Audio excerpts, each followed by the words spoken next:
Pada pukul 3 wanita ini sedang tertidur lelap. Tiba-tiba sebilah pisau menggoreskan garis halus pada bokongnya yang menawan itu.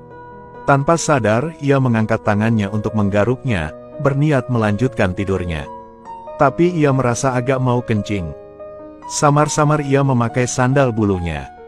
Tapi dia tidak dapat menemukan sisanya. Jadi dia membungkuk untuk meraba-raba di bawah tempat tidur. Tiba-tiba pisau tajam yang familiar itu muncul lagi. Dia memakai sepatunya dan terhuyung-huyung masuk ke dalam kamar mandi. Dia tidak melakukannya menyadari ada pria aneh di belakangnya. Setelah menyelesaikan masalahnya, dia menuangkan segelas anggur aprikot. Lalu tiba-tiba memikirkan banyak lagi. Lisa baru saja kehilangan pekerjaannya beberapa hari yang lalu. Alasannya adalah istri bosnya salah mengira dia dan bos berselingkuh. Meskipun bos terus menjelaskan, atas desakannya, dia tetap tidak percaya. Pada saat yang sama, pacarnya melamarnya untuk putus. Tidak hanya dia mengambil semua uangnya, dia bahkan tidak meninggalkannya sepotong pakaian dalam yang layak padanya. Pada titik ini makan dan minum menjadi masalah bagi Lisa. Pada saat yang tepat, Tuan Tanah datang untuk menagih uang sewa. Untuk meredakan kekhawatiran Tuan Tanah, Lisa mengeluarkan sisa beberapa lusin dolar. Tetapi pemilik rumah tidak puas dengan jumlah uang yang sedikit ini. Melihat Lisa tidak bisa mengeluarkan uangnya, pemilik rumah mengatakan dia bisa menggunakan cara lain. Setelah mengatakan itu, tangannya mulai meraba-raba dia. Tapi Lisa adalah orang yang saleh. Dia dengan marah mengusir pemilik rumah. Setelah pemilik rumah pergi, Lisa putus asa. Tiba-tiba ada ketukan di pintu yang membawanya kembali ke dunia nyata. Dia membuka pintu dan tidak melihat siapapun. Ada sebuah kotak misterius di tanah. Tepat ketika dia ingin melepasnya, ponselnya ada di tangannya berdering. Orang lain mengaku dari agen tenaga kerja dan bertanya apakah dia membutuhkan pekerjaan bergaji tinggi.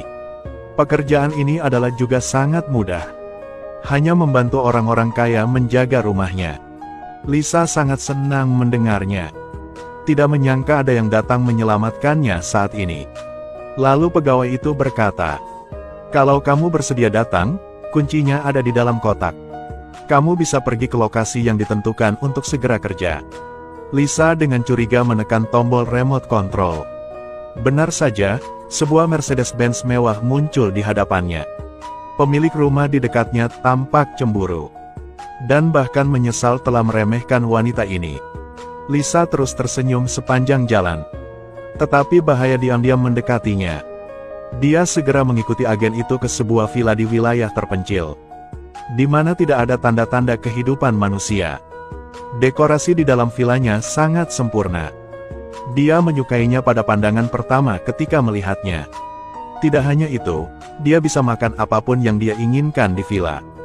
Bahkan celana, kemeja juga tersedia untuk dia gunakan. Tugasnya hanya menjaga rumah. Tapi begitu Lisa melambaikan tangan kepada perwakilan, sesosok aneh muncul di belakangnya. Lisa tidak melihat sama sekali. Dia masih dengan bodohnya mengira ini adalah kue yang jatuh dari langit. Dia tidak tahu bahwa sejumlah besar kamera telah dipasang di dalam villa. Bahkan saat Lisa sedang berganti pakaian di kamar mandi, juga terlihat oleh lelaki di seberang sana. Alasan lelaki itu mendekorasi villa ini seperti ini.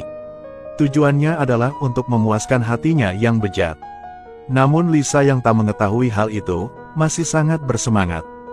Dia melangkah ke dalam bathtub mewah, lalu menyalakan keran. Baru kemudian dia teringat bahwa dia lupa membawa handuk.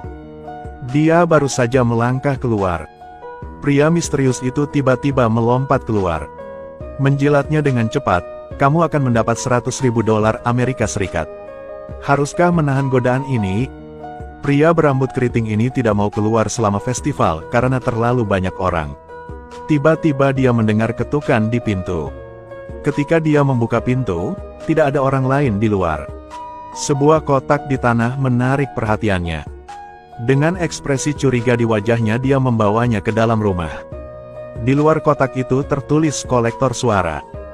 Dia membuka kotak itu dengan bingung dan melihat sebuah catatan di dalamnya. Mengatakan, "Suara gesekan koran." Dia mengira ini adalah lelucon seseorang. Jadi dia mengeluarkan koran itu dan menggosoknya. Ketika dia membuka kotak itu lagi, matanya membukanya lebar-lebar. Uang $100 ada di sana. Sungguh sulit dipercaya. Dia segera masuk ke kamar mandi dan mengunci pintu. Lalu membuka kotak itu lagi. Di dalamnya ada catatan yang mengatakan pot bunganya pecah. Dia segera mengulurkan tangan dan mendorong menurunkan pot rumput buntut rubah di jendela. Segera setelah itu, dia menerima sejumlah besar uang. Mata anjingnya tidak dapat mempercayainya. Selanjutnya, dia mengikuti instruksi di dalam kotak. Dan melakukan banyak gerakan aneh. Dan membuat perbedaan terdengar. Di saat yang sama dia juga mendapat lebih banyak uang. Bahkan toilet pun tidak luput. Suara ini sungguh masam. Tugas selanjutnya adalah menendang seekor anjing. Dia merasa sedikit bersalah. Lalu memanggil anjing hitam itu. Meskipun dia tidak mau, tapi ketika dia melirik kertas itu, dia masih memutuskan untuk menendangnya dengan keras. Istrinya dibawa mendengar suara itu. Dia masuk ke kamar mandi dan menemukan bahwa pintunya terkunci. Saat ini dia dengan gembira memegang setumpuk uang di bak mandi. Ketika istrinya tiba-tiba membuka pintu, pemandangan di depan matanya mengejutkannya.